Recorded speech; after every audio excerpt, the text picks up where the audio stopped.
नमस्कार दोस्तों। आज हम एक ऐसे रहस्यमयी और जलते हुए मुद्दे की गहराई में उतरने जा रहे हैं जो भारत के इतिहास, धर्म और राजनीति को एक साथ हिला देता है। वक्फ बोर्ड, एक नाम जो शायद आपने सुना हो, लेकिन क्या आप जानते हैं कि इसके पीछे की कहानी कितनी चौंकाने वाली है?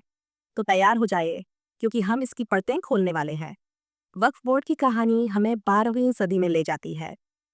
कल्पना कीजिए, जब मोहम्मद गौरी ने सन 1285 में मुल्तान के 2 गांव दान किए थे। ये छोटा सा कदम इस्लामिक शासन की नींव के साथ साथ वक्फ की परंपरा का पहला बीज था।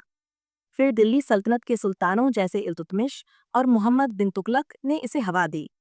मुगल काल में तो ये परंपरा पेड़ बनकर लहलहाने लगी। अकबर ने लखनऊ में फरंगी महल खड़ा किया, तो शाहजहां ने ताजमहल जैसे आश्चर्य के लिए 30 गांव और एक परगना दान में दे दिया।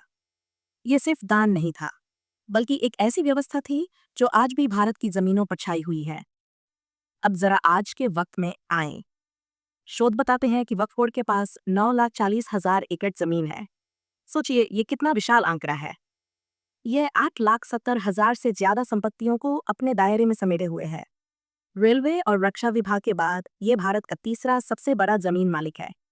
लेकिन रुकिए, ये कहानी इतनी साधारण नहीं है। Waqf assets management system of India के पोर्टल पर 7,85,934 संपत्तियां दर्ज हैं। ये सिर्फ पंजीकृत संपत्तियों का हिसाब है, तो असली संख्या और भी बड़ी हो सकती है। ये जमीनें मस्जिदों और दरगाहों से लेकर कोलकाता के टॉलीगंज क्लब और बेंगलुरु के आईटीसी विंसर होटल तक फैली हैं। जी हाँ, शहरी चमक दमक में भी वक्फ की छाप है। लेकिन अब बात करते हैं उस आग की जो इस विषय को संवेदनशील बनाती है।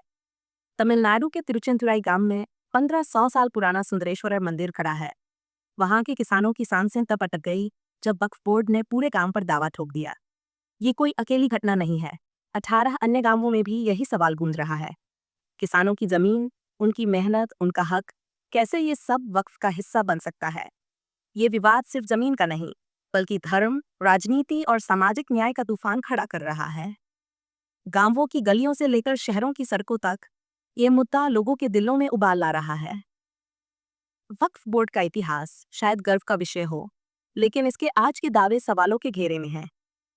जब किसानों की जमीन छीनी जा रही हो, जब समुदायों की जिंदगी दांव पर लगी हो, तो ये सिर्फ आंकड़ों की बात नहीं रह जाती। ये एक ज्वलंत सच्चाई है जिस पर बहस छिड़ी है और आगे भी जारी रहेगी। तो दोस्तों, आप क्या सोचते हैं? यह कहानी कहाँ जाकर खत्म होगी?